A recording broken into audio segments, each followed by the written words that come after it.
In the name of Amen the Supreme, the All-Powerful, the one and only true Lord, in Amen we trust, as the Republic of Mentellect. The true 144,000 is being gathered in this day and time, the Mentellians. Menzeka Aminun to all my Mentellian brothers and sisters out there, registered members of the Republic of Mentellect, and to all future Mentellians who have yet to find their way home to Amen's covenant, which is the Republic of Mentellect. I send greetings out to you, and I send peace out to you in our Mentellian language by saying to you, Menzeka Aminun. Good evening. I'm your host, the intellectual Nuben Menkares, and this is Mentellect Radio, and tonight we're going to be discussing how to destroy double-mindedness and become single-focused. See, I talked about this, briefly on other broadcasts, the double-mindedness, and I also spoke about it, in my post on Facebook about being double-minded, being caught between indecisiveness, positive, negative, and all the things like that. Reason being is because we're in a bipolar atmosphere, right, that is stirred by a lot of demonic and spiritual energy, right? And that demonic spiritual energy, because I said the so-called good side of that energy is spirit, and the bad side of it is demonic. But it's all the same thing, or what you call yin and yang, good and bad, positive, negative. It's all the same thing. It's just, different sides of the coin. But what it tends to do is flip the person who is an open vessel to it back and forth, thus making you a indecisive person, right? Making a lot of indecisive people. And this is what we have today. A whole lot of indecisive people, right, who get flipped back and forth, right, between good and bad, positive and negative, and they don't know how to properly judge between which action to take in life, how to guide their life on a single path. See, because single-minded people are the successful people in the world. People who are single-minded, single-focused, and are,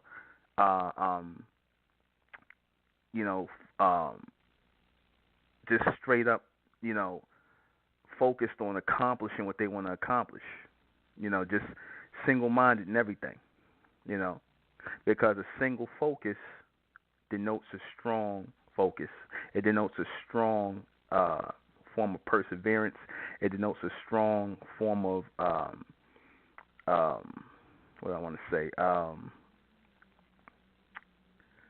concentration. Right? When you're able to focus on something single-mindedly, right, you become concentrated on that, and you get the maximum output of what you're trying to accomplish. You get the desired effect because of that single-mindedness. It takes you much longer to accomplish anything, if you even accomplish it, if you are double-minded, because you always got this I don't know mentality. And your mind always wants you to make up your mind. Your mind always wants you to be decisive. Your mind actually wants decisiveness. Outside your mind and the people who are around you, they are indecisive. So because you picked up that indecisive mentality amongst the average person out here, you would become indecisive. You fed into the whole bipolarity of this atmosphere and of this world. Spiritual, demonic, positive, negative, yin and yang. We're not supposed to feed into any of that. They make it seem as though to have these two polar opposites that the world operates on, good and bad, positive, negative, yin and yang, they make it seem like that's normal, right?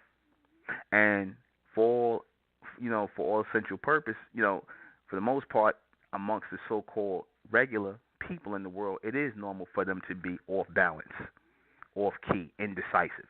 This is how the powerful, the elite, who stay single-minded, right? They rule the world.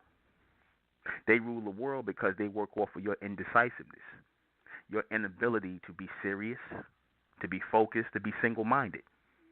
This is why, these people who control the world, your elites, who control the banking system and things like that, who control the businesses, the corporations and everything, their single focus was control of everything, right? And that's all they thought about.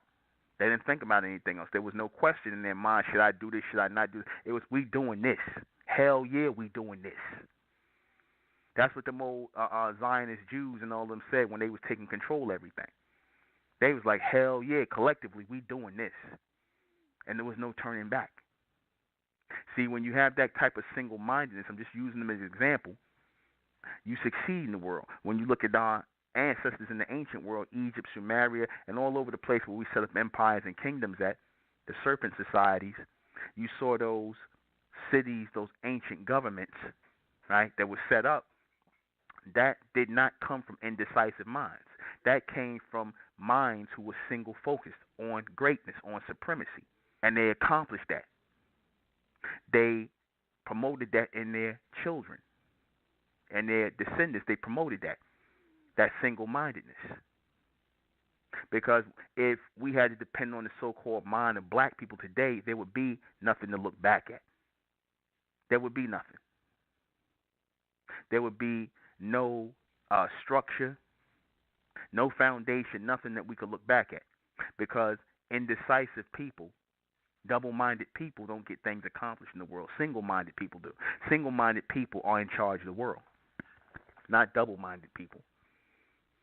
They promote double-mindedness to you as a way to keep you off balance because they don't want you to make real decisions in this society, because the ability to make real decisions is to have proper judgment, to actually know what you're doing, know what you want, and go for it. That is the strongest mental power you can have, the ability to be single-minded. So tonight we're talking about getting rid of the double-mindedness. The things I just mentioned, the people in the world who are ultimately successful beyond money, beyond all of these things and whatnot, the ones who are going to be remembered in the world, the example you want to set for your children can only be set when you are single-minded, single-focused, right? You have to tell yourself this, that you will not get anywhere in the world being double-minded. You will not succeed in anything. You will not succeed in good relationships. You will not succeed in good careers and making money, right, and raising your children. You will not succeed when you are double-minded. Children even look for you to be single-minded, right? They look for you to discipline them, and they're looking for punishment and things like that. They're looking to be told one thing. You know, when you tell, I'm going to give you a good example, is when you tell your child one thing and then they see you do something else, they throw it back in your face, don't they? They throw it back in your face. They're like, how you going to tell me how to do this, that, and the third, but you doing this, that, and the third? In their minds, you're being a hypocrite, and you are. That's a form of double-mindedness. They see you as a hypocrite. All that don't do as I do as I say. No, that's a form of double-mindedness, because you're teaching them to be double-minded and you're teaching them to be hypocritical.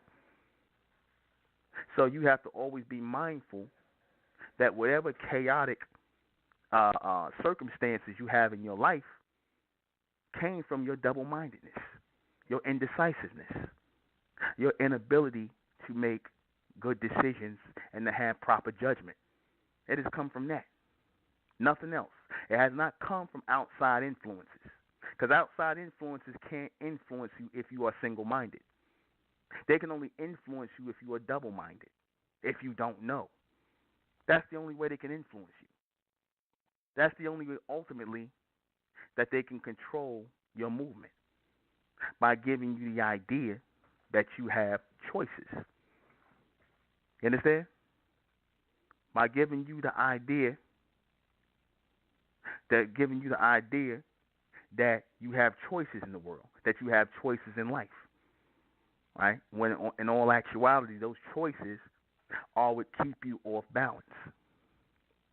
You got people who go to school, like go to college and things like that, and they take up a whole lot of BS in college because They just want to say they're in college, but really they don't know what they're going to school for. They're indecisive about what they're going to school for. They don't really know what they want. Liberal arts, psychology, and all that. Those are really nothing but majors that are based in indecisiveness because they don't have the mental fortitude, the extended focus to take on something that's really serious. Because those majors in college, they give you majors in college that are made specifically for indecisive people. They know the mass majority of people that go there don't really know what they want to do. They know that. So they create these curriculums, they create these majors and minors just so that you can waste your time and waste your money. They know this. They know the world is made up of indecisive people, right? And you have to tell yourself the only way to ultimately succeed, continuously succeed, is with a single focus. And that single focus is strong and concentrated power, ultimate power. The power that I talk about, the mental power, the extended mind power, comes from single focus on just that. And the ability to shut out all of the things that bear double-mindedness. I'm gonna give you a good example of this. People will talk about politics all day, right? Now we both know politics is cast in the role of double, double parties or two parties, or multiple parties really, but the major ones is Democrat, Republican. You got the liberals and all the minor parties, but they make it seem as though these are separate things for you to focus on, right? You'll go over here and say I'm a Republican. You'll go over here and say I'm a Democrat. You'll go over here and say you're a liberal. You'll go over here and say whatever, you're independent. But it's all the same thing. It's all the same thing. It's all the same machine. They already know who's going to win. They already know that if you focus on it and you know that it's all the same thing no matter what you choose, then you don't have the confusion to believe that your vote actually counts and that these things, joining these parties, being a part of it, actually matters. It's only a way to keep people confused. When you understand that everything here, right, in this world, the true reality of this way to get to the top in this world is to be single-minded, that everything that you think is different really isn't at all. Once you understand that, then you can move past everything. Everything that has given you limitations in your life. Everything. You can move past all things that give you limitations in life. That should be your motivation, to move past all these things and get greater clarity. You need motivation to make yourself single-minded. See, because without motivation, there's no incentive to be single-minded. You'll stay double-minded. You'll do what they say, when the so-called, these liberal people tell you need to be open-minded. They really mean double-minded. That's what they really mean. They mean double-minded. They don't mean open-minded.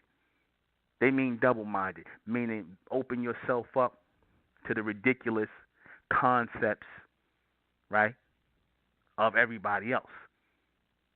Open yourself up to ideas and thoughts, submental ideas and thoughts, and don't be so single-minded. Don't be so single-focused. Yeah, they'll call you closed-minded if you are single-focused. And if you are open to their nonsense, their foolishness, their folly of thought, they'll call you open-minded, right? So you always want to appear progressive and you always want to appear open-minded. So what do? You open your mind up to these things, and it takes you off of the focus of what you're really dealing with. You'll say stupid things like, oh, I used to look at things one way, but now I see many different ways to look at this, that, and the third. And 9 times out of 10, there's only one way to look at something, especially in this three-dimensional world. See, people don't want to look at things one way, as it really is. They want things to be multiple ways because they don't like the real way it is. They rather things be double-minded, triple-minded, quadruple-minded, all these different things and whatnot. They would rather that and split up the transmission, split up the thoughts, because they don't like how things really are in the single-minded world, how people see you, how people view you, how you are thought of in this world, how you really think of yourself, what your true thoughts are. Because in your subconscious, your thoughts are singular. In your subconscious, right? Your thoughts are singular, but they don't make it to the surface level of your brain because at the surface level is all these different concepts waiting to enter your mind. At the surface level, they're waiting to introduce these new things to you to keep you from being single focused. You know how many people would accomplish so much more in life if they stayed single focused? Right? I'm gonna give you a good example. I'm just using this as an example, right? Michael Jordan, right? At one point in time, they said he wasn't the best athlete, in playing basketball. He was average basketball player, I think, in high school, whatever. But he brought himself to being one of the greatest basketball stars, of all time, based on his single-mindedness and his want and his desire to be that and just that.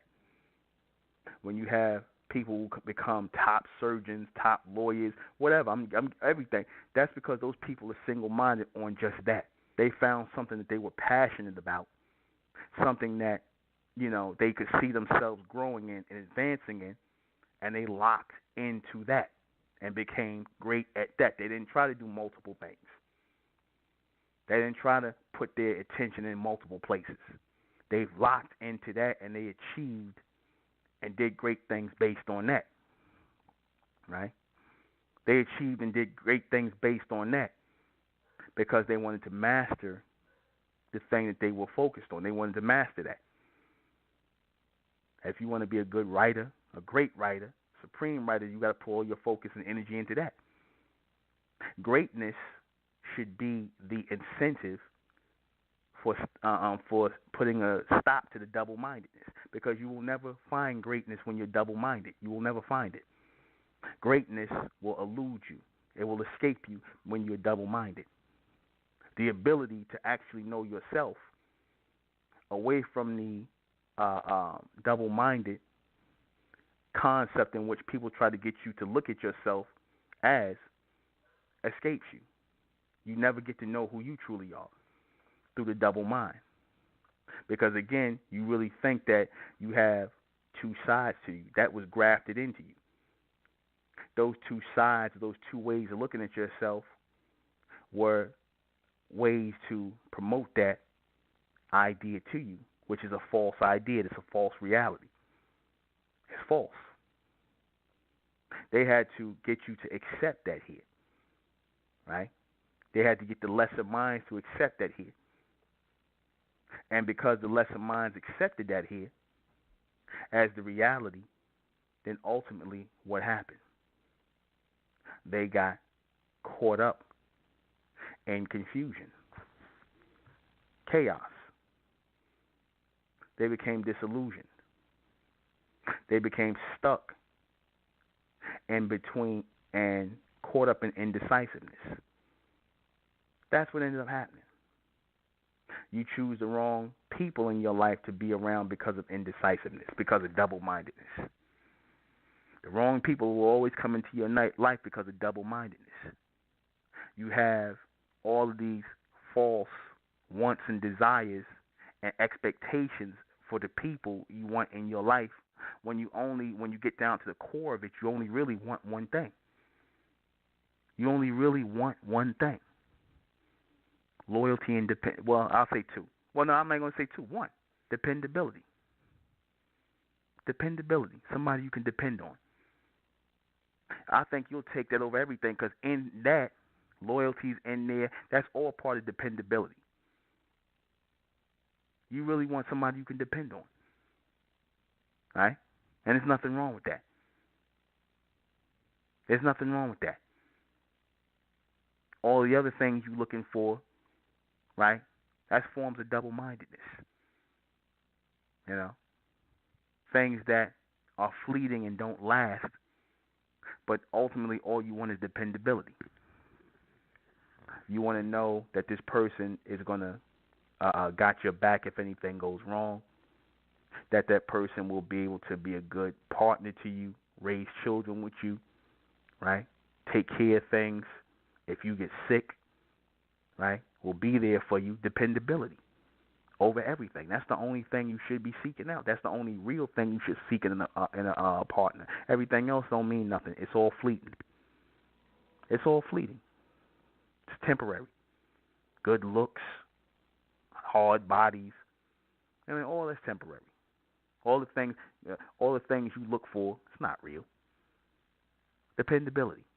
At the end of the day, the ability to master something in your life, to be able to project yourself in the minds of others in the future, will come because of one great thing that you mastered, one thing that you were single focused and single minded on.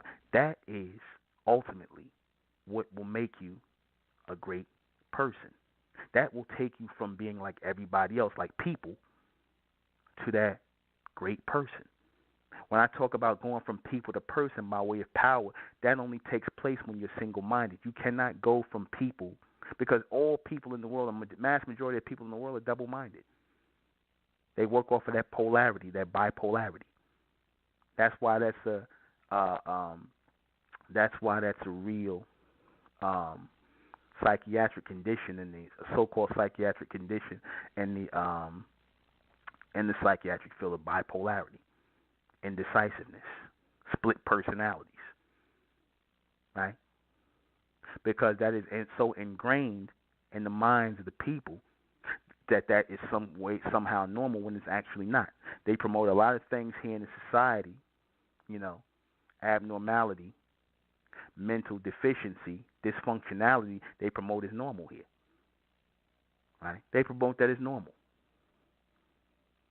They promote choices as normal, when there's only really one choice. There's only one road, one path, because one road, one choice, one path on something that you are passionate about produces what? Greatness. Produces mastery, supremacy. And they don't want, and the elites, the ones who rule this world, they don't want you to become masters, supremacists, judges. They don't want that. So they'll try to create all kinds of things for you to focus your mind on, right? They create all kinds of things, distractions, for you to focus your mind on, and you become double-minded, triple-minded, quadruple-minded, all the different things your attention gets focused on, so that you don't master anything, so that you don't go from people, regular people who are double-minded, to a person who is single-minded. Single-minded people are focused. Single-minded people are focused. Single-minded people are admired. What do they say when you're single-minded? What do people say about you? That person got a strong mind. That person got a strong mind. People can read a strong mind and a strong person, and they admire that. You know why people admire that? They admire that because they don't have it in themselves to be that way. That's why they admire single-mindedness, because they all over the damn place. They all over the place. Mentally, they all over the place. They can't make any real decisions. They don't have any real drive in life, because their drive is in 50 different directions. It's all over the place. They can't focus all that mental energy into one singular focus. They can't. They can't. Or they don't want to. It is too hard in their mind for them to do that, to focus all of that mental energy into one thing, one focus, one direction, and you will move a lot faster when you do that. You have to keep your mind on the future self, the greater self, what it is that you want to accomplish, right? And be single-minded in that, and actually see yourself, because the more and more you concentrate on being single-minded and what you want to accomplish, the more and more you start to see future visions of yourself in real time. You'll begin to see future visions of yourself in real time, meaning the now that you're standing in, you'll be able to start to see future visions of yourself in real time, accomplishing these things, getting across the finish line, and making what's the word I want to say? And resonating, or making images in the minds of other people by what you've accomplished. You have to see yourself there. And once you see yourself there and know that you will not, and that you know that the picture will eventually fade if you remain double-minded, that picture will disappear. You will do everything in your power to make sure that picture stays in your mind. So that will keep you single-minded and keep you off that path to double-mindedness. In other words, if you say, my goal is to have children, have a good man, have a good father in their life, have a good man, do that, and the third, and this is your focus, right? This is your only and your sole focus, and you know there's a greater purpose for it, then you're going to start to see it, and you'll see the person coming into your life. You'll start to see the woman that need to be there, the man that need to be there. You'll start to see them. You'll start to actually see them. Next thing you know, you'll walk right into them. That should be enough incentive to stop being double-minded, because you will go nowhere. You will accomplish nothing. You will be too afraid to move in one direction or the other. That should be enough focus to do that, to stop that, stop being that way. This is why black people don't accomplish nothing. This is exactly why black people don't accomplish anything in life. Too much double-mindedness, too much fear, too much indecisiveness, too much I might fail. You never fail. You never fail when you are decisive. You understand that?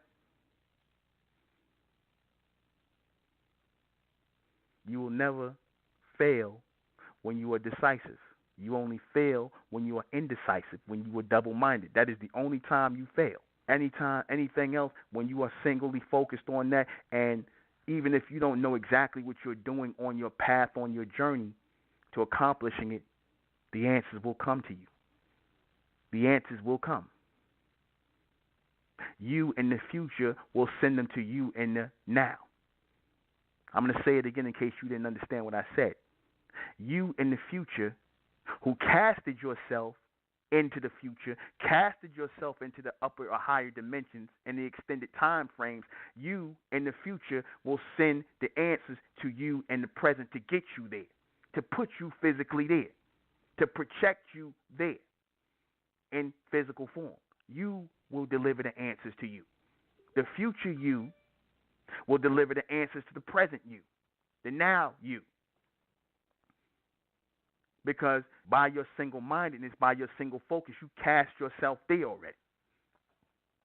All you have to do is think about succeeding. See yourself succeeding. See yourself winning. See yourself across the finish line, and you will appear.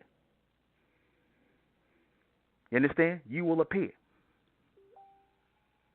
But if you don't know if you want to be there, you don't know if you want to cross the line, you don't know if you want to continue forward, then you're not going to go anywhere. You're not going to go anywhere. You might as well go ahead and forget it. If you're not willing to put in the first piece of work, which is the projection of yourself into that future state of accomplishment, of being there, if you're not willing to put in the first piece of work, because everything after that, the physical work becomes easy. The hardest thing to put in is the mental work. That is the hardest thing to put in. The physical work becomes easy if you have already accepted in your mind that you're going to do the physical work. That you're going to do the mental work. The physical work becomes easier. You have to convince yourself mentally to be single-minded, and thus you will garner all your energy and power up for the physical ascent, for the physical journey forward. You will gather all that power up, but you have to first decide mentally that you're going to do it. You have to be single-minded. You have to be single-minded. You have to fuel your mind up and project your image outward, constantly outward, seeing yourself there and never at one time doubting yourself, because the doubt represents the double mind. Not at one time doubting yourself and what you want to accomplish, or looking to be something else. That is the only way you're going to accomplish what you want. That is the only way. Fear and indecisiveness and not focusing on the single path represents double-mindedness and a slowing of on the path and not moving forward. A standstill. And why do you do this? You do this for fear. You should be more afraid of failing, right? You should be more afraid of failing than anything. That is the greatest. That is the greatest incentive for not being double-minded.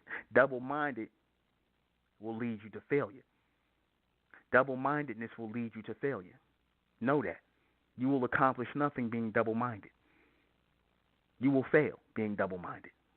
You will accomplish nothing being double-minded. You will accomplish nothing if your mind is in one direction and then then the other part is in another direction. You will accomplish nothing. You will accomplish nothing. No matter what it is that you want to accomplish in the world, I don't care what it is. If you are singly focused on it, excuse me. If you are singly focused on it, you will accomplish it. If you are willing to put in the mental work, which is the hardest thing, then you will put in the physical work. If you are willing to put in the mental work, then you will put in the physical work behind it. You get people, like I'm going to tell you something, and I've noticed this. People are afraid of single-minded people. People are afraid of single-minded people, determined people, serious people. Like I said, black people, when I say y'all have that folly mindset, that folly mentality, you have that folly mindset and that folly mentality, that mindset of silliness, because the silliness is really a form of being unserious. Silliness comes from double-mindedness. Silliness comes from double-mindedness. Right? Things that you take as being funny, things that are not even funny, things that are simple-minded and stupid come from people who are double-minded. Because you might look at, let me show you where I'm going with this. You might, instead of looking at things on a serious side, right, you look to find the amusement or the humor in it, right? When it's not meant for you to find amusement in certain things or humor in certain things. You're trying to find the humor in something that is not meant to be funny. That's a form of double-mindedness. And what happens when you do that? You don't take what you're actually looking at seriously. You don't take it seriously because you're trying to find the humor in that. That with black people. You don't take anything seriously. You try to find the humor in everything. You try to make a joke out of everything. You try to make everything folly because you afraid of being single-minded. You're afraid of being serious because, see, serious and single-minded people don't play. Serious and single-minded people don't play. Power don't play. And that's why I said black people are afraid of power, because ultimately with that comes responsibility. And black people don't want to be responsible. Not really. You want everybody else to be responsible for you. You want the white man to be responsible for you educating your children. You want everybody else to be responsible for you. You don't want to be responsible. So you try to find the funny side of everything, the light side of everything. Everything ain't meant to have a light side. Actually, nothing is meant to have that light side. When I say light side, I'm not talking about light as in brightness. I'm talking about light as in funny or folly or foolishness. You take serious things and try to make a joke out of it. You understand that? You take serious things and try to make a joke out of it. That's double-mindedness. Where if you all took things more seriously, if you took things more seriously, then people in the world would take you seriously. and you would be a force to be reckoned with. You would be a force to be reckoned with. Again, I'm going to use this as an example. You got people who so-called, quote-unquote, conscious, right? So-called these black conscious speakers and whatnot. One minute they talking about building schools or, making movies and documentaries about black people. Next minute they making goddamn hand puppets. They making hand puppets making fun of each other. Is that not double-mindedness? One minute you're talking about building schools to educate the children. Next minute you cursing somebody out and trying to act like a thug and a gangster. Or you over here talking about raising up black people with the knowledge and the history, but then you making hand puppets calling people crispy. What kind of stupid shit is that? That's double-mindedness.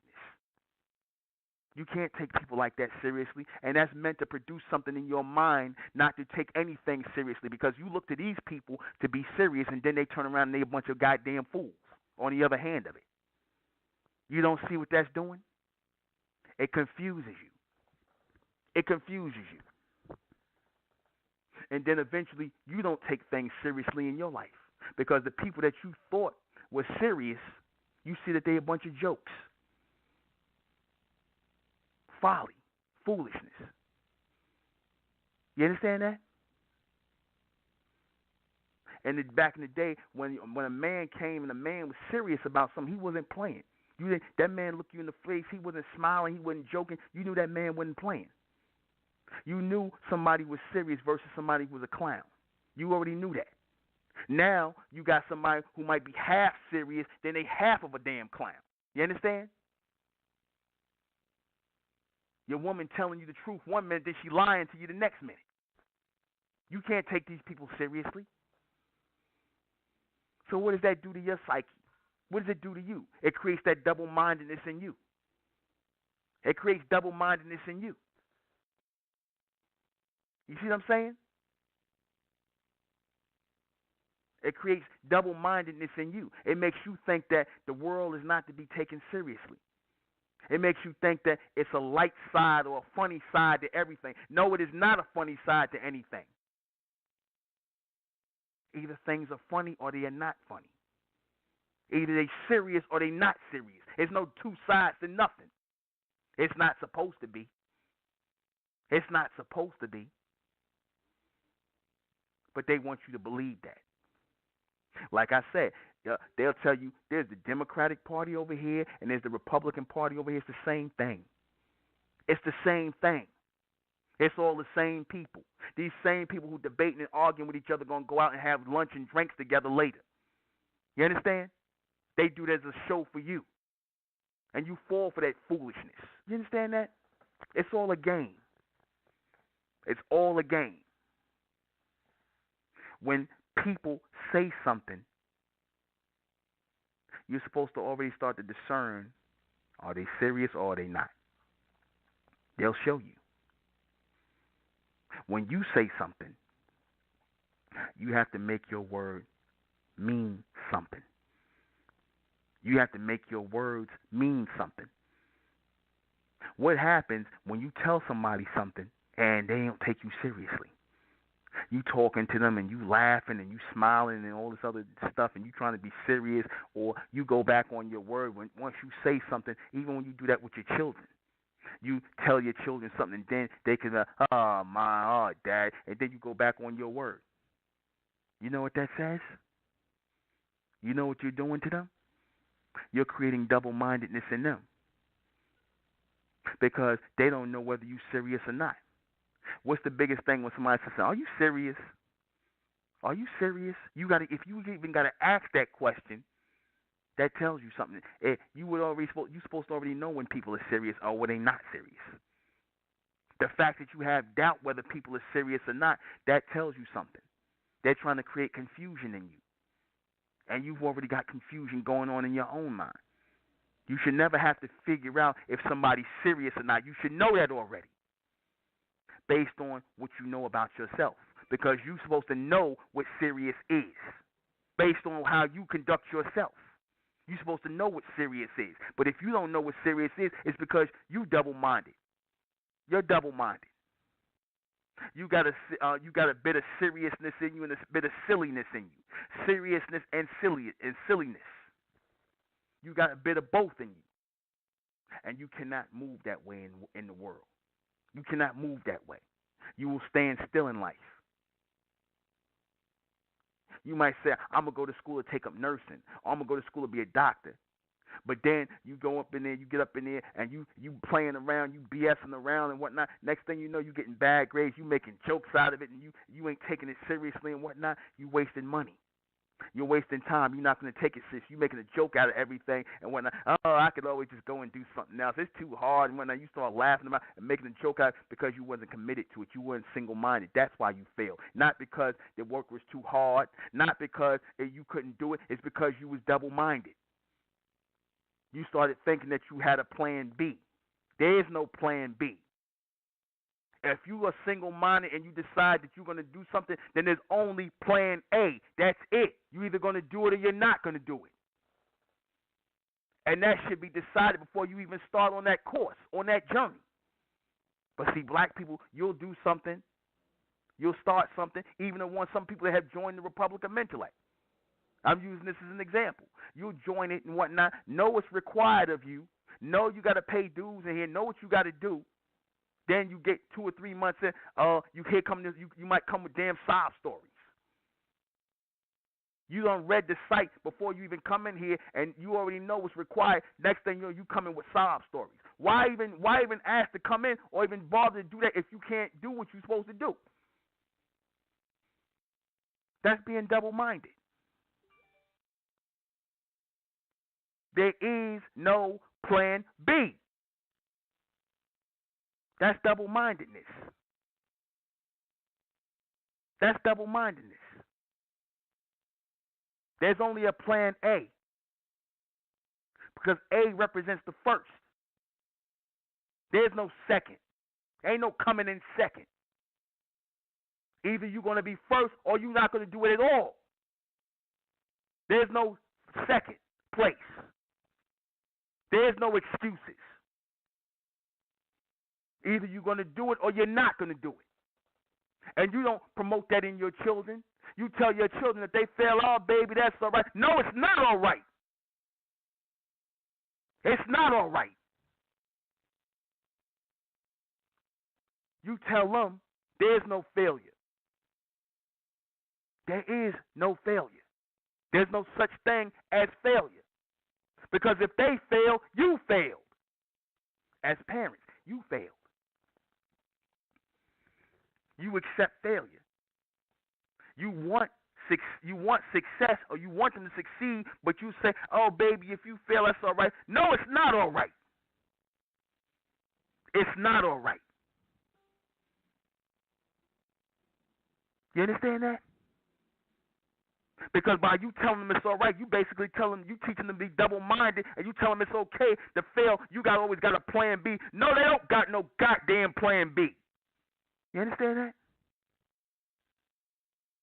And in the birth control thing and whatnot, what's that called? The plan B, right? What they call them pills that you take so you don't get pregnant because somebody don't want to put on a condom, or somebody just don't want to close their goddamn legs. You got the plan B. No, it's always supposed to be plan A. Either you're going to wear a condom or keep your goddamn legs closed. You understand? You keep your legs closed. Because you don't know what that person putting in their body. You don't know what that is. You understand that? There's no plan B. I remember Eddie Murphy said that one time. You know, he said I think it was Eddie Murphy. He said this years ago. He said that somebody asked him how was he able to succeed as a comedian and do what he did in Hollywood. He said, because I never looked at anything to fall back on. And I understood what he meant by that. When you look for something to fall back on, you're going to fall. That's representing double-mindedness. If I don't succeed, at least I could fall back on it. No, ain't no fall back. There's no fall back. There's stand up. There's keep going. There's no stop. That's single-minded focus. There's only achievement. Only achievement. That's it. You understand? There's no, oh well, baby, if you come in here and you get pregnant, don't worry. No, we ain't got nothing for you. We ain't got nothing for you. You let them know. You let your daughters know that early. I bet you they won't come in there pregnant. They'll keep their legs closed forever, damn near. But then girls come home pregnant and whatnot because you got a plan B. You tell them it's all right. No, it's not all right. No, it's not all right. You understand? You send bad messages by being double-minded. You tell them to go out in the world and don't do this, don't do that, don't come in here pregnant. But then if they do come in here, you gonna coddle them and tell them it's okay. Wrong answer. If you tell them don't do it or don't come back here, you understand that? They'll take it seriously then. They'll take it seriously. They'll take their bodies seriously. They'll take their choices seriously. You understand? They'll take their choices seriously. They'll take their bodies seriously. They'll take the men that they lay down with more seriously. And you won't have a bunch of baby mamas out here. See, that came from all this baby mama crap and all this stuff which you see young girls pushing baby carriages. That came from double-minded females who were raised by double-minded females who said one thing, but then by their actions send another message out. You understand that? They send out another message. And who do you end up hurting in the long run? You hurt your children. You hurt yourself. You hurt the family. You let everybody down by your double-mindedness, your indecisiveness. You let everybody down. You destroy everything. You ruin everything because of your double-mindedness. Things are accomplished only by the single mind. That's how things work. That's how real things last. That's how real things last. That's how businesses go. That's how they continue. That's how families stay together. That's how organizations stay on track because there's one plan, one leader, one direction, one flag, one God or Lord. One, single. Not multiple, not, we're going to do this over here. But no, see, some of my people want to do this over here. No, we all on the same page. We all going in one direction. That's how it stays strong. That's how it stays together. That's how you maintain. I said the hardest thing for a leader to do, one of the things a leader has to do, he has to be a conductor of power, a conductor of energy. Because he has to take all these different personalities, all these different energies that are going to clash, right, over time. They will clash because you never, in an organization, in a movement, everybody ain't going to like each other. Different personalities are going to clash. So the leader has to make all of these different personalities, all of these different energies work together in a continuous flow of power. That is the real job of a leader, to make all of that work. See, because you got certain people who can't make it work. You got certain people that can't make it work. They're not real leaders. They got chaos and confusion going on in their organizations, in their movements, in their church, wherever they got going on, in their businesses, and they're not going to last long. They don't last long. You understand? Or they don't really go anywhere. They don't succeed. They don't succeed. Single-mindedness, single focus is the only way of true succession. That is the ultimate payoff. That is the ultimate gift of being single-minded. Success is the ultimate gift of being single-minded. Thus, it will make you not be double-minded. It will give you a whole new passion. It will give you a whole new passion. It will give you a whole new purpose once you find something that you want to see through, accomplish, that you fall in love with. When I say fall in love with, I mean passionate about. and you don't let anything come between that, then you will be successful. You will achieve things. People will look at you in a new light. They will begin to admire you for the things that they can't do. They will be able to admire you for the things that you can't do, for the things they can't do, excuse me. They will begin to admire you because they can't be single-minded. They can't be single-minded. They can't be single-focused. You understand that they can't do it? They all over the place. They all over the place. They got limitations. Double-mindedness represents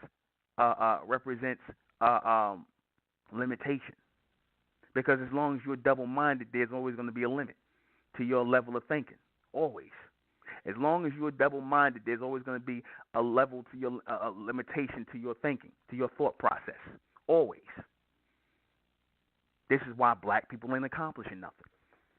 Too many different heads all over the place. Too many people want to go in this direction, want to go in that direction, but then you're talking about a community. That's not a community. That's not a community. The community's all on the same page. One big monolith. I know you niggas like to say, we ain't one big monolith, as if you saying something as if you saying something deep. That's why you ain't accomplishing nothing. That's exactly why. You all want to have different ideas, different thought processes and whatnot, and you all ain't going nowhere with it. Nobody's going anywhere with it. But you still refuse to give it up. And then you wonder why nothing's happening for you. Because really, you're looking for the white man to come and save you. You're looking for him to come with a single answer to your problem. That's really what you're looking for.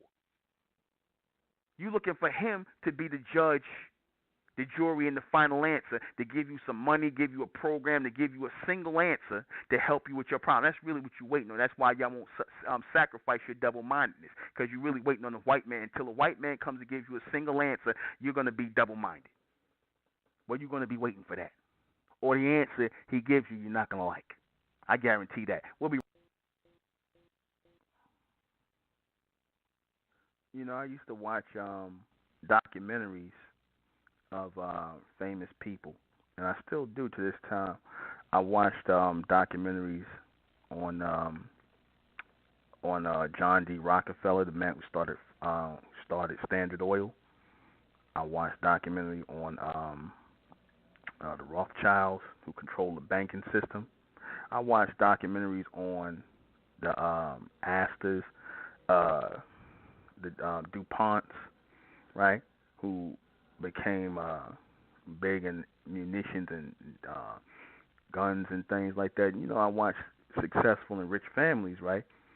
And I always say this, and I even watch, stuff, people like Berry Gordy, who started Motown, right? And I always notice something about, wealthy people who accomplish and set up family businesses and do things like that. What I've noticed is,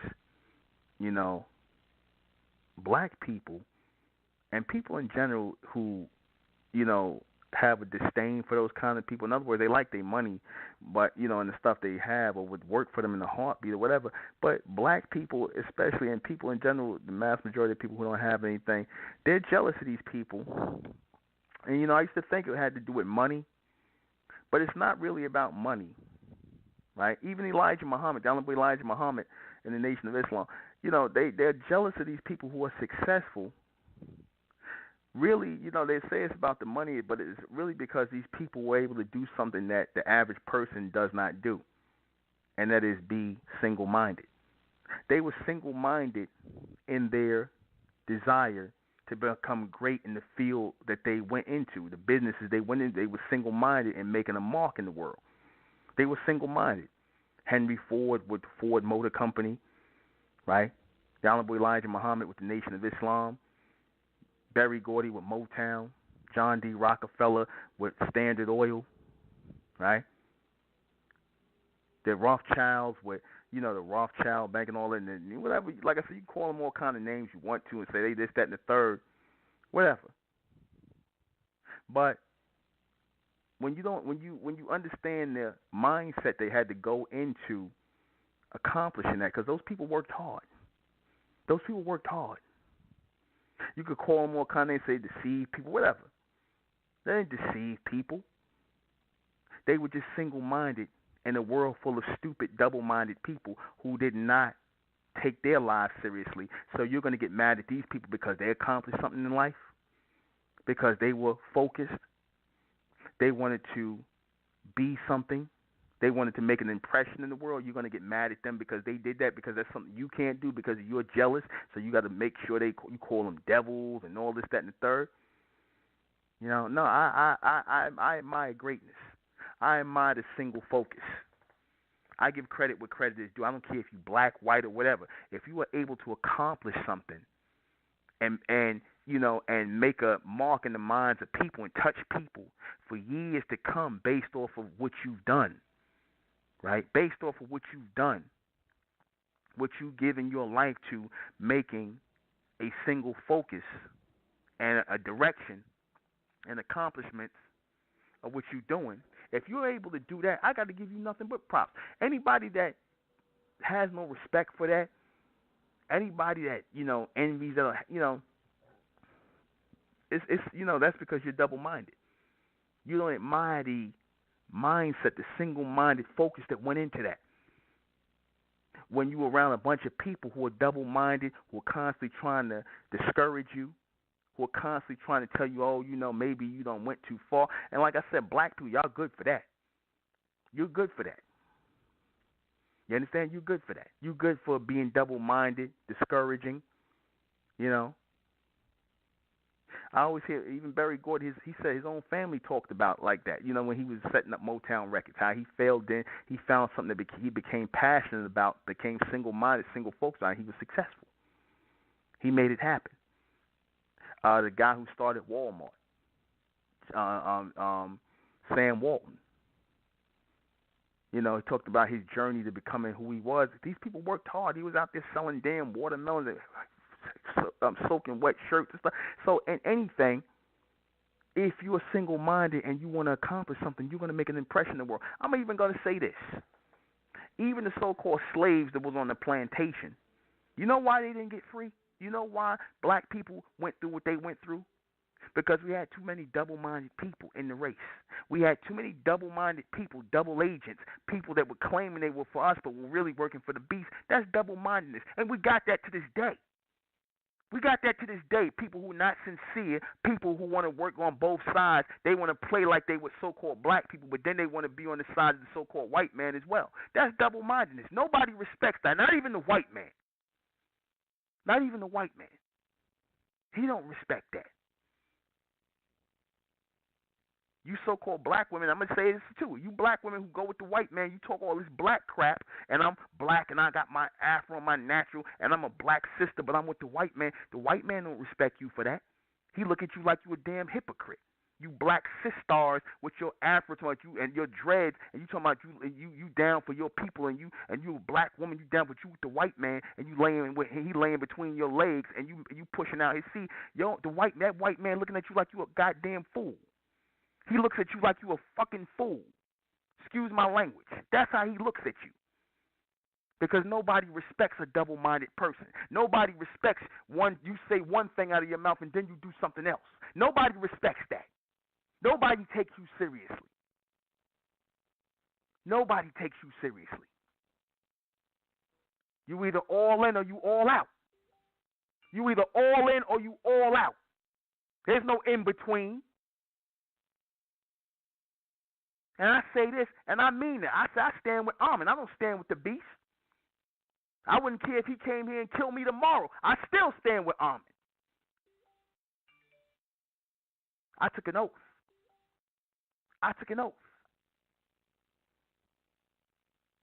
And I'm gonna live by that. Ain't no, I'm with my people, you know, but I'm gonna still sit down and I'm gonna sell out to the beast. No, it don't work like that. It don't work like that. Either you for your people or you not. Oh, I'm going to preach Islam over here, but then I'm doing Scientology too. Double-mindedness. That's all throughout the black race. That's all throughout the black race. That's why nobody takes you seriously. If the slaves on the plantation said, God damn it, we getting out of here. We getting out of here. We not staying here. We going to kill everything white around us until we get free. I bet you they would have got out there. The white people would have been like, let these niggas out of here. And they had a plan of what we don't know what we're going to do, but we're going to get out of here and we're going to make something happen. If they were serious like that on them plantations, it wouldn't have been no slavery. It wouldn't have been no slavery. So if you want to blame somebody for slavery, don't blame the white man. Blame black people because they wanted to stay there. They wanted to stay there. Freedom ain't free. Freedom is sacrifice. Freedom is single-mindedness and your decision to stay and be free, no matter what the consequence. They wasn't willing to live like that because they like, I don't want to do that. I just want to chill. I want to eat. I want to work. I don't want no problems and whatnot. They wanted to stay clear of the obstacles. They didn't want to overcome the obstacles. They didn't want to go forward. And those who did, those who wanted to get away and kept single-minded, they made it happen. That's why you got a Harriet Tubman. That's why you had a Bass Reeves. You understand? That would have happened with a Nat Turner. That would have happened with Nat Turner. But you know what? Nat Turner had some Negroes with him. Nat Turner had Negroes with him. They don't tell you that story, how niggas wanted to get drunk and lay around and not keep moving and whatnot and not try to get free. They wanted to sit around and get drunk and lay up on the white people plantation after they killed them and breaking it out, steal, all kind of stuff they was doing. You understand that? They didn't take it seriously. That's why they didn't escape. That's why they got caught. That's why they got killed, because they didn't take it seriously. Real life is no game. Especially back then, that was a no game. Harriet Tubman wasn't playing. See, she wasn't playing. They don't make no movie about her. You understand? They'll make a movie about somebody who failed, like a Nat Turner. Y'all think he succeeded? He failed at what he did. He failed. He killed a few white people, but ultimately he didn't get away. You succeed when you get away. You fail when you get caught. See, because that means you wasn't taking it seriously. You wasn't focused.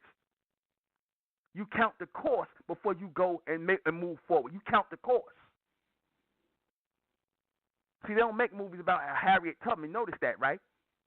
You ain't seen one movie about her because she succeeded. See, the white man don't like to show when black people, so-called black people, succeed. When you actually set out on a plan and you accomplish it. Why they don't make a movie about Berry Gordy? You notice that? You ever notice that? They could have made a movie about John H. Johnson, the one who started Ebony and Jet. You know why they ain't going to do that? Why ain't Tyler Perry and all them making movies about them? You know why? Because those people succeeded. They was focused. They didn't kiss white people's asses. You understand? White people hate that when you got a focused so-called black person. They hate that. They hate when they can't put doubt in your mind or put a failure in your mind. They hate that. You understand? But they'll make a movie about let a new movie Nat Turner come out because Nat Turner failed. He had double-minded people with him. You understand? He had double-minded people. You cannot succeed with double-minded people. You cannot succeed with double-mindedness within yourself. That is the message tonight. You will go nowhere. You will accomplish nothing. I'll take a call. 901. Menzek, Mizo. And Rujek Menzek. Menzek, I definitely understand everything you're saying. You know, but I wanted more clarity on just how I'm receiving the transmission from tonight. Now, you can correct me anytime I'm wrong because I'm going to choose my words carefully. Okay. And in the past, all the way up to this point, I sacrificed a lot of people, places, and possessions to get to this point. And keep in mind that I don't even think I'm talking just for myself. I think I'm talking for people, or a person, shall I say, like us. Notice I said us. But I sacrificed a lot of things, from people, place to possession, jobs, you know, family members, all the way up to my mom and dad. And one of the hardest sacrifices that I had to make was to accept the fact that if my kids wasn't of Army, I would have to do away with them or start over. Honestly, that was one of the hardest sacrifices that I ever had to make. So with that being said, I feel like my seriousness should not be taken for a joke. Come into something. And I want you to correct me if I'm wrong. Now, I know you listen, but I want you to correct me if I'm wrong. If I come into something knowing that I have detached and sacrificed so much just to see this evolution through, whether it's black people involved or whatever, if I sacrifice so much to where I want to see this evolution through because I understand the reality of what this means, if I see anything that goes against this, is it double-minded to address it? Is it double-minded to do away with it, crack down on it, and make sure that these type of things do not prevent the evolution like it did in the past? Does that make me double-minded or single-minded? Because I'm going to tell you why I asked this. Because I'm under the impression that I'm double-minded if I'm trying to see this evolution through, along with the ones who feel the way that I feel. I feel like I'm single-minded if I see it, I don't address it, I allow it to happen, and the evolution go down the drain, and I could have said something when I saw it. I could have addressed it when I saw it, regardless of what it is. So I want to know if I'm receiving this message clear tonight when you tell me what double-mindedness means and what single-mindedness is. Because at the end of the day, I'm not playing. None whatsoever. Right. I'd rather not crack a joke. I'd rather be serious. Mm-hmm. Well, you're only going to be as serious as, or perceived as serious as, you stay and be focused on. What I mean by that is, if your decision to sacrifice, like you said, all the things in your life that was not of Amen, that you know is not of Amen, that you know will never be of Amen, to start all over, to produce that which is of Amen and make yourself an open vessel for that, then it is your duty to address to me, anything that you see that's wrong. You come to me. You answer to me. And because of that, you're being single-minded, because ultimately you want to see this thing happen. Because in the future, it already did happen. We're just moving toward it. Now you got to decide: are you going to be in the outcome of everything that happened? Because we already successful already. We just moving toward it. Certain people are not going to be online for it. Even those who walk in with us now. We might have a few black people in here, but you know me, I'm always doing spring cleaning. We got some black people we're going to get rid of, and they're going to be replaced. Like I said, everybody's replaceable. You understand? So in the mindset that I'm not playing. So if your leader is sitting here, your mentor is sitting here on the phone telling you that this is not a game, and that we're going to continue and we're going to move forward anyway, we're moving without interruption, that means you on the same page with me, and you will help in policing our public and reporting directly to me about anything that is taking place that is out of order. Is that clear? It's clear. It's ultra clear. All right. Ultra clear. And you are being single-minded. That's all. Well, I ain't going to hold you no longer. It's clear. It's ultra clear. Thank you for the clarity. And, all right. That's it. That was a little Mentellian talk. Those of you who don't know the words we were saying, that was a little thing between us. Only the Republic members understand that. Only the members of the Republic understand what we were saying. But that goes for anybody that, makes their way here. This is a serious thing. This is a serious movement. And it's going to be continued because we already succeeded. Because, like I said, this thing wasn't started with fear. This thing wasn't started with double-mindedness, and it's not going to move on double-mindedness. Amen is not double-minded. Amen is always single-minded. Amen is always single-minded, and those who are really of Amen are single-minded as well. We are what Amen is. We are what Amen is. We're not opposite of Amen. See, the beast is double-minded, which is why a lot of you Negroes are double-minded. The beast is double-minded. You understand? The low level ones anyway. The low level ones, the upper echelon ones of the beast, they single-minded. Why? Because what did they set their societies up after? Ancient Egypt, Sumeria, and whatnot of the serpent. They know the serpentine people, the serpent people, the people of the pyramids, And I'm not just talking about an ancient Kemet, because you guys got to stop with this ancient Kemet crap. The pyramids were everywhere. We had pyramids in South America, North America, Egypt, all over Africa, and some in Europe, all over the place. China, we had pyramids everywhere. That was the government. We were the pyramid and serpentine people. So again, that came from single-minded people with a single-minded focus, and the white man copied that from us. We were the first single-minded people as the bright ones, the ones of Amen, but because the beast helped produce this black race who became double-minded and decisive, this is the narrative that the so-called black race follows today. And this is why they're going to fail in anything they do. They're going to continue to fail. Each and every day they are failing again because you got a whole lot of double-minded people who don't see the reality of the singular thought. Think on that. We'll be right back. And we are back. I'm going to take some phone calls. All right. 424, you're on the air. Hey, Newman, just had a question for you. I wanted to get your thoughts. What do you think about?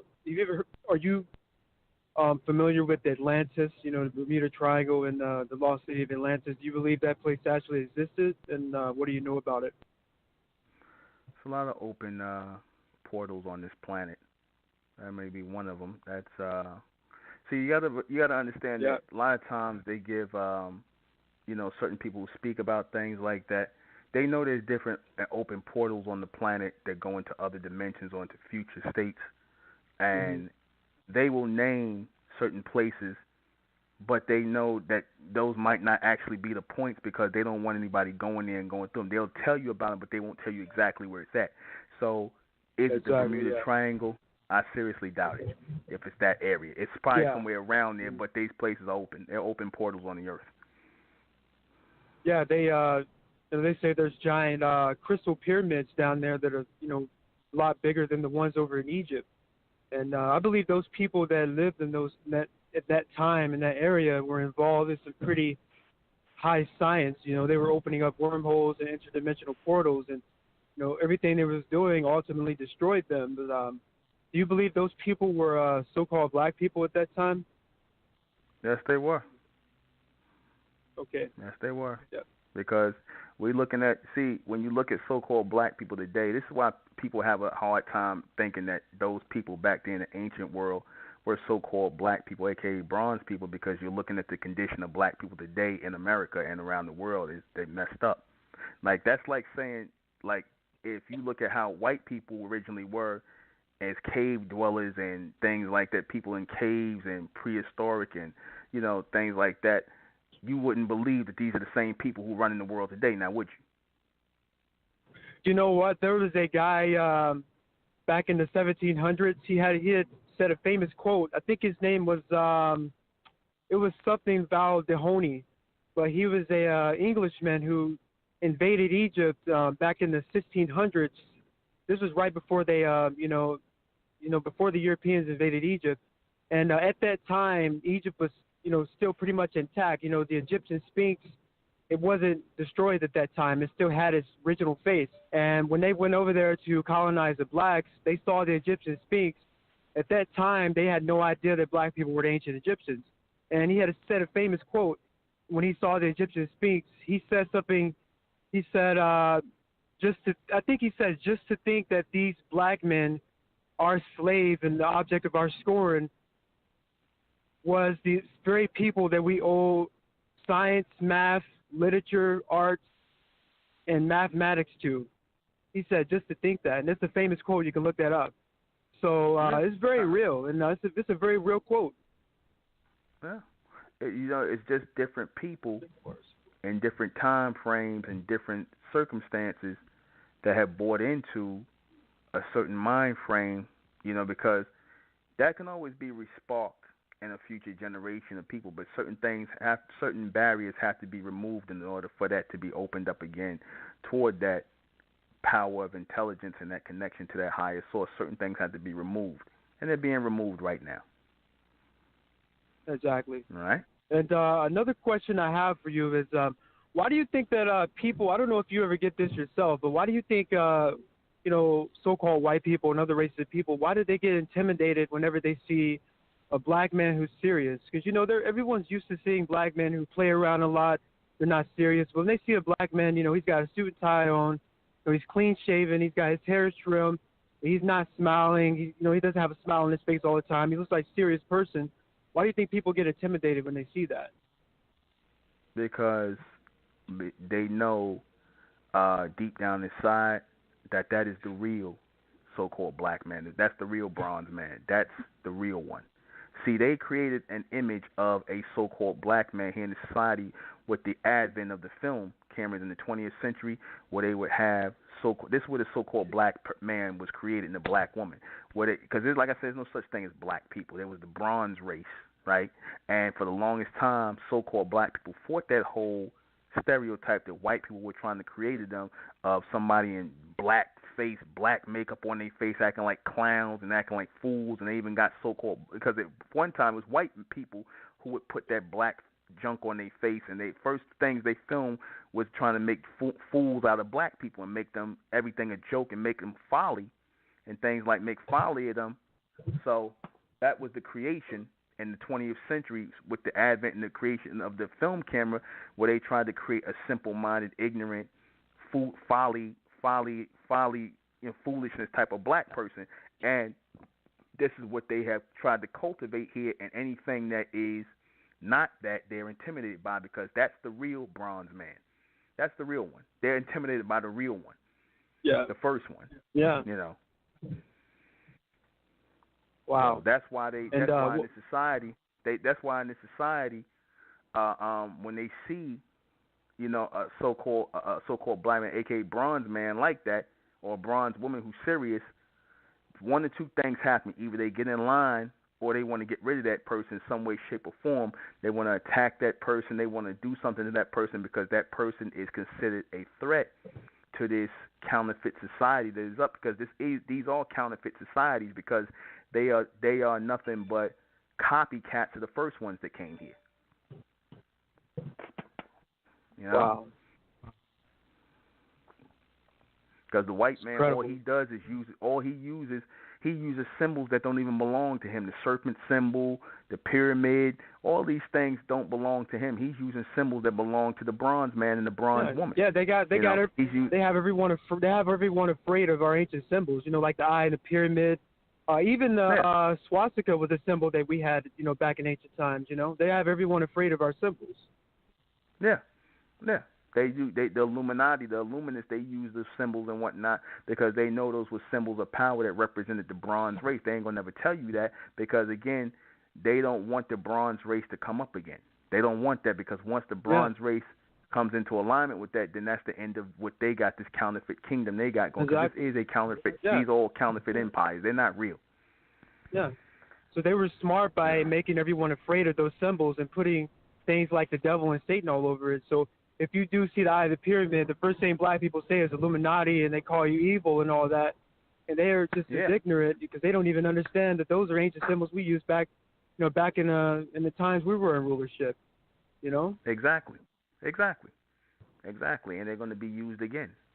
They're going to be used again by an elect group, not by the black race, because the black race is too ignorant right now, and a lot of them are already up. But that when they talk about the birth of the elect are going to pick back up those symbols again, and they're going to come into power again. All this other nonsense that's out here is going to go, and it's going to fall by the wayside. All this Islam, Christianity, Israelite, Moorish science, this nonsense, all that's going to fall to the wayside because that's not real. That's not who we are. We are those people of the pyramids and those people of the serpent. That's who we are. Not just in Egypt, but all over the world, because that was everywhere. It wasn't just in Egypt. So we need to really stop with this whole Kemetic thing, because you find the pyramids in China that our people built. You found them in North America, South America. There's even some over here. There's even Antarctica. Yeah. There's even some pyramids in southern Illinois. A lot of people don't know there's some in southern Illinois as well. Yeah, I know. These societies existed way before the white man came here, before the Asians came here and mixed their seed in with our people, the Olmecs, and they got this Asian-looking Indians and whatnot that the white man called Indians. So all that's going to come out. All of that's going to come out. Yeah. You know. Do you have time for one more question? I Yeah, want to be ask brief, you, 'cause I why got- is it that why is it that black men, sell themselves short? I meet a lot of intelligent black men who are in college on sports scholarships, and these guys are very intelligent, and they're wasting their time, trying to make it to NFL, NBA. And if you ever say to them, hey man, why don't you go to law school? Why don't you go do something like computer science, or why don't you go be a lawyer, or in the medical field? And they look at you like, man, black people don't do that stuff. Why do black men sell themselves short and feel like the only way they can succeed is if they bouncing a ball, throwing a football, or being a rapper? Because they've been trained to be the white man's niggas. They're trained like they're trained slaves. You know what I mean? They're trained, to be nothing but entertainment and folly for the white man. And they think that that's some form of power, because the white man will pay a lot of money for you to make a clown out of yourself. And in this society, the black man and the so-called black man and so-called black woman, they value money over everything, even over intelligence, even over laying a foundation for the evolution of they people, the self and kind and whatnot, by being that lawyer or being that doctor or being that scientist, which they could have been. They rather throw a football and whatnot, or basketball, or a run for the white man, because like I said, their mindset is it's better to serve the white man and make a lot of money and serve him. But like I said, all they're going to do is end up giving it back to him anyway, and it's going to amount to nothing, because when their legs are blown out, when their knees are blown out, when their back is blown out, all that stuff that goes and whatnot, they've left nothing behind for their people. They got nothing to show. Yeah, for they take it all. Forget about people. They take it all forget from about you. athletes. Yeah. They'll take it all from you. They're giving it right back to white. That's why I don't understand these so-called black people. Are they so fascinated by money and things like that? Because all they're going to do is buy material stuff and then give it right back to the white man.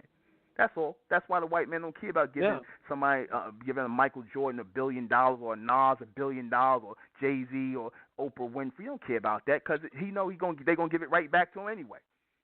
They know they're just gonna give him material stuff. I'm gonna talk about that in the I'm gonna do a broadcast on that, the rich slaves and whatnot. I touched on that before, but I always like to redo certain things and bring more clarity to it. But listen, brother, I gotta take these other calls. I got 7 minutes. And make sure you mention Floyd Mayweather. He's the biggest one. Yeah, him too.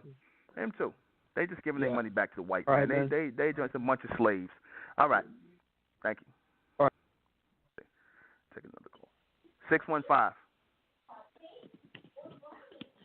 Good evening, Nuben. Good evening. I have a question for you. So I have struggled with the indecisiveness like my entire life, it feels like, and sometimes I would mention it to people, like even if I was in a store buying something, it was like I was crippled just trying to make a decision on like 2 shirts or something, and I'm like, why am I even making this? This is not even that serious.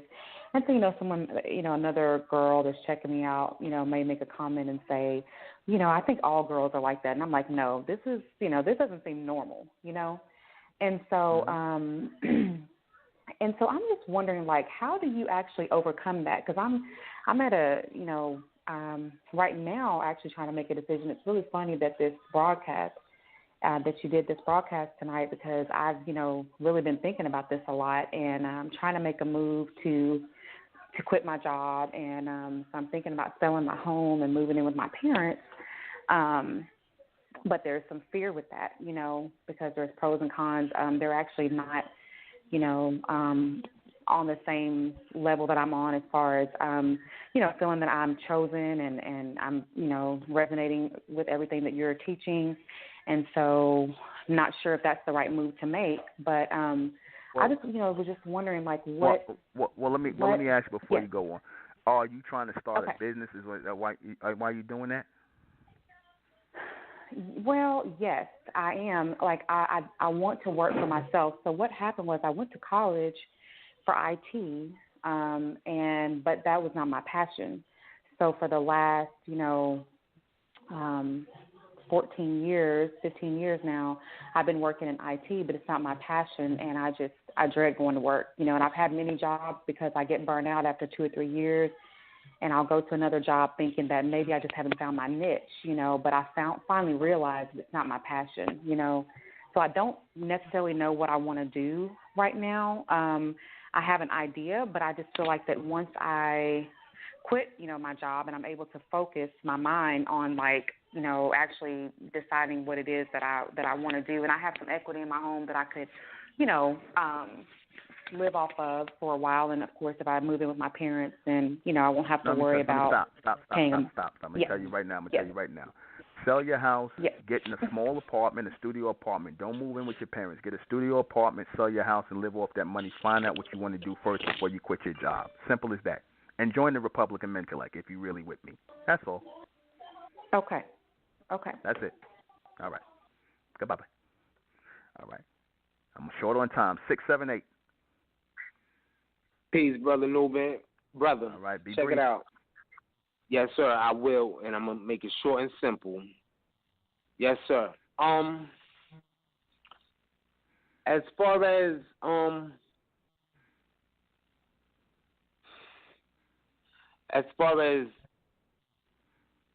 our people in receiving the transmission, and you right now receiving the highest transmission right now on the planet right now. Now, basically, I see how our enemies move. I see how our enemies work. Brother, you got to give me a question. I heard what you said. As far as I got like 3 minutes. I got 3 minutes. Brother, yo, brother, I'm just get off the line. Yeah, just call back tomorrow. I'm sorry, but I don't mean to be rude, but you got to call. I got 3 minutes. It's all good. Please. Yo, I just call back all right, tomorrow. Call back Peace, tomorrow. I'll be on. Yeah, thank you. Peace. All right. 773. Be brief. Question. Got to have a question. No comment. How you doing, Ruben? All right. Be brief. I wanted to ask a question about closed-minded. Could you give me a small example for that? For what now? Closed-minded. Closed-minded is basically when what really closed-minded is when you close your mind to higher ideas and things like that, and you focus on limited things and whatnot. In this society, they try to tell you closed-minded if you are closed to their ideas and things or their different conceptions and whatnot, because the only thing you should be closed-minded or focused on is what you're trying to accomplish. But that's it. I got to go. Call back tomorrow. All right. I'm sorry. All right. Let me read these questions before I get out. How do you destroy double-mindedness and become single-focused? By simply focusing on the bigger picture, the projected vision of yourself, and accomplishing what you're trying to accomplish. Actually seeing it until it appears. That comes from single-mindedness. What does double-mindedness accomplish? Nothing but confusion. What is the benefit of being single-minded? Supremacy and greatness and the power to resonate in the minds of others and become great within yourself and accomplishing things. Can double-minded people be respected or trusted? No, they cannot. They're never going to be trusted because, like I said, people take single-minded people who are focused more seriously in the world. Does single-mindedness denote a strong mind? Yes, it does, because it takes tremendous focus. And that's it. Join me tomorrow night for the next MENTELLECT radio broadcast. I'll be back here at 10. We're closing out in the name of Amen, by the power of Amen, and Amen we trust, and Amen we think, and Amen we continue forward forever. Hail Amen, hail us. I am the intellectual Nuben Minkari. This has been MENTELLECT Radio. Good night. MENTELLECT, rising out the black race to the white race, out the black race to the white race. It's the Republic of MENTELLECT, black race to the white race. If it's hell, then it's hell us. They tried everything just to spell us. Fed us religion, gave us fake gods. Through all of that, we beat the odds.